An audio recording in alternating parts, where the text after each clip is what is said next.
Subscribe ಆಗಿ ನನ್ನ ಚಾನಲ್ಗೆ. ಪಕ್ಕದಲ್ಲಿರೋ ಬೆಲ್ ಬಟನ್ ಇದೆಯಲ್ಲ, ಇದನ್ನು ಕೂಡ ಪ್ರೆಸ್ ಮಾಡಿ. ಹಾಯ್ ಹಲೋ ನಮಸ್ತೆ, ಎಲ್ಲರಿಗೂ ಸ್ವಾಗತ ಮತ್ತೊಮ್ಮೆ ನಮ್ಮ ಚಾನಲ್ಗೆ. ನಾನಿವತ್ತು ಮೆಂತ್ಯ ಸೊಪ್ಪನ್ನು ಬಳಸ್ಕೊಂಡು ಒಂದು ಸೈಡ್ ಡಿಶ್ ಮಾಡೋದು ತೋರಿಸ್ತಿದ್ದೀನಿ. ರೊಟ್ಟಿ, ಚಪಾತಿ ಅಥವಾ ರೈಸ್ ಜೊತೆ ಕೂಡ ತುಂಬ ಚೆನ್ನಾಗಿ ಹೊಂದ್ಕೊಳ್ಳುತ್ತೆ. ಇವಾಗ ಮಾಡೋದು ನೋಡೋಣ. ನಾನಿಲ್ಲಿ ಒಂದು ಪಾತ್ರೆಗೆ ಒಂದು 2 ಟೇಬಲ್ ಸ್ಪೂನಷ್ಟು ಎಣ್ಣೆ ಹಾಕ್ಕೊಳ್ತಿದ್ದೀನಿ. ಎಣ್ಣೆ ಬಿಸಿ ಆದಮೇಲೆ 1 ಟೀ ಸ್ಪೂನಷ್ಟು ಜೀರಿಗೆ, ಒಂದು 4 ಗೆಡ್ಡೆ ಬೆಳ್ಳುಳ್ಳಿನ ಈ ಥರ ಸಣ್ಣದಾಗಿ ಪೀಸ್ ಮಾಡಿ ಕಟ್ ಮಾಡ್ಕೊಂಡು ಹಾಕ್ಕೊಳ್ತಿದ್ದೀನಿ. ಇದಕ್ಕೇ 1 ಈರುಳ್ಳಿನ ಸಣ್ಣದಾಗಿ ಕಟ್ ಮಾಡ್ಕೊಂಡು ಹಾಕ್ಕೊಳ್ತಿದ್ದೀನಿ.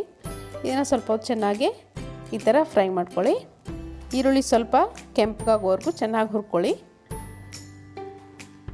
ತುಂಬಾ ಟೇಸ್ಟಿಯಾಗಿರುತ್ತೆ ಇದು. ರೊಟ್ಟಿ, ಚಪಾತಿ, ಅನ್ನದ ಜೊತೆ ಕೂಡ ಇದನ್ನು ಸರ್ವ್ ಮಾಡ್ಕೊಳ್ಬೋದು. ನಾನಿಲ್ಲಿ ಒಂದು ಅರ್ಧ ಟೀ ಸ್ಪೂನಷ್ಟು ಅರಿಶಿನ ಪುಡಿ ಕೂಡ ಹಾಕ್ಕೊಂಡಿದ್ದೀನಿ. ಆಮೇಲೆ ಇಲ್ಲಿ 1 ಕಟ್ಟಷ್ಟು ಮೆಂತ್ಯ ಸೊಪ್ಪನ್ನು ಕ್ಲೀನಾಗಿ ತೊಳೆದು ಕಟ್ ಮಾಡಿಕೊಂಡು ಹಾಕ್ಕೊಳ್ತಿದ್ದೀನಿ. ಮೆಂತ್ಯ ಸೊಪ್ಪು ತುಂಬಾ ಒಳ್ಳೆಯದು ಆರೋಗ್ಯಕ್ಕೆ. ಆದಷ್ಟು ಸೊಪ್ಪುಗಳನ್ನು ಜಾಸ್ತಿ ಬಳಸೋದ್ರಿಂದ ಹೆಲ್ತ್ಗೆ ತುಂಬ ಒಳ್ಳೆಯದು. ಸೊ ಮೆಂತ್ಯ ಸೊಪ್ಪನ್ನು ಯೂಸ್ ಮಾಡಿ ಸುಮಾರು ವೀಡಿಯೋಸ್ಗಳು ನನ್ನ ಚಾನಲ್ನಲ್ಲಿದೆ, ನೀವು ಚೆಕ್ ಮಾಡ್ಕೊಳ್ಬೋದು. ಇದಕ್ಕೆ ಸ್ವಲ್ಪ ಉಪ್ಪು ಕೂಡ ಹಾಕ್ಕೊಂಡು ಚೆನ್ನಾಗಿ ಫ್ರೈ ಮಾಡಿಕೊಂಡ್ರೆ ಬೇಗನೆ ಫ್ರೈ ಆಗುತ್ತೆ. ನೋಡ್ತಿರ್ಬೋದು, ನಾನಿಲ್ಲಿ ಇದಕ್ಕೆ 1 ಟೇಬಲ್ ಸ್ಪೂನಷ್ಟು ಅಚ್ಚಕಾರದ ಪುಡಿ ಹಾಕ್ಕೊಳ್ತಿದ್ದೀನಿ. ಹಸಿಮೆಣಸಿನ್ಕಾಯಿ ಇಷ್ಟ ಇರೋರು ಹಸಿಮೆಣಸಿನ್ಕಾಯಿ ಕೂಡ ಯೂಸ್ ಮಾಡ್ಬೋದು. ಆಮೇಲೆ 1 ಸ್ಪೂನಷ್ಟು ಇದು ಸಾಂಬಾರು ಪೌಡ್ರು ಕೂಡ ಹಾಕ್ಕೊಂಡಿದ್ದೀನಿ. ಇದನ್ನು ಹಾಕ್ಕೊಂಡು ಚೆನ್ನಾಗಿ ಒಂದ್ಸರಿ ಮಿಕ್ಸ್ ಮಾಡಿಕೊಂಡು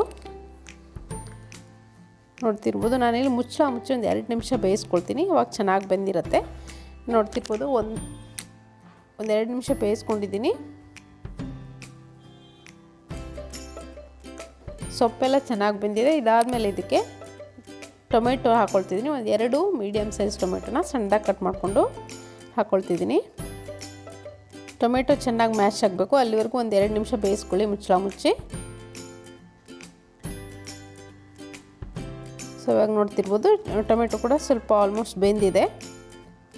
ಇದಕ್ಕೆ ಇವಾಗ ನಾನಿಲ್ಲಿ ಆಲ್ರೆಡಿ ಬೇಳೆನ ಬೇಯಿಸ್ಕೊಂಡು ಇಟ್ಕೊಂಡಿದ್ದೀನಿ 1 ಕಪ್ನಷ್ಟು. ಇದಕ್ಕೆ ಸ್ವಲ್ಪ ಬೆಲ್ಲ ಕೂಡ ಹಾಕ್ಕೊಂಡು ಇದನ್ನು ಮಿಕ್ಸ್ ಮಾಡ್ಕೊಳ್ತಿದ್ದೀನಿ. ಬೇಳೆನ ಪೂರ್ತಿಯಾಗಿ ಬೇಯಿಸ್ಲಿಕ್ಕೆ ಹೋಗ್ಬಿಡಿ. ಸೊ ನೋಡ್ತಿರ್ಬೋದು, ಇಲ್ಲಿ ಬೇಳೆ ಸಿಗ್ತಿರ್ಬೇಕು ಬಾಯಿಗೆ, ಅಷ್ಟು ಮಾತ್ರ ಬೇಯಿಸ್ಕೊಳ್ಳಿ. ಇದನ್ನು ಒಂದು 2 ನಿಮಿಷ ಮುಚ್ಚಿ ಕೂಡ ಬೇಯಿಸ್ಕೊಂಡೆ. ಇಷ್ಟೇ ಸಾಕು. ಜಾಸ್ತಿ ಬೇಯಿಸಿದ್ರೆ ಬೇಳೆ ಪೂರ್ತಿ ಮ್ಯಾಶ್ ಆಗೋಗುತ್ತೆ. ಕೊನೆಯದಾಗಿ ಕೊತ್ತಂಬರಿ ಸೊಪ್ಪು ಹಾಕ್ಕೊಂಡಿದ್ದನ್ನು ಸರ್ವ್ ಮಾಡ್ಕೊಳ್ಬೋದು. ನೀವು ರೊಟ್ಟಿ ಜೊತೆ, ಚಪಾತಿ ಜೊತೆ, ಯಾವ ಜೊತೆ ಕೂಡ ಇದು ಸೂಟ್ ಆಗುತ್ತೆ. ಸೊ ನೋಡಿದ್ರಲ್ಲ ಯಾವ ರೀತಿಯಾಗಿ ಬೇಳೆ ದಾಲ್ ಮಾಡೋದು, ಮೇಥಿ ದಾಲನ್ನು ಅಂತ. ಈ ರೆಸಿಪಿ ನಿಮಗೆ ಇಷ್ಟ ಆಗಿದೆ ಅಂದ್ಕೊಳ್ತೀನಿ. ಇಷ್ಟ ಆಗಿದ್ದರೆ ಒಂದು ಲೈಕ್ ಒತ್ತೋದನ್ನು ಮರಿಬಿಡಿ. ಹಾಗೆ ನನ್ನ ಚಾನಲ್ಗೆ ಇನ್ನೂ ಯಾರ್ಯಾರು ಸಬ್ಸ್ಕ್ರೈಬ್ ಆಗಿಲ್ವೋ ದಯವಿಟ್ಟು ಸಬ್ಸ್ಕ್ರೈಬ್ ಮಾಡ್ಕೊಳ್ಳೋದನ್ನು ಮಾತ್ರ ಮರಿಬಾರ್ದು. Thank you.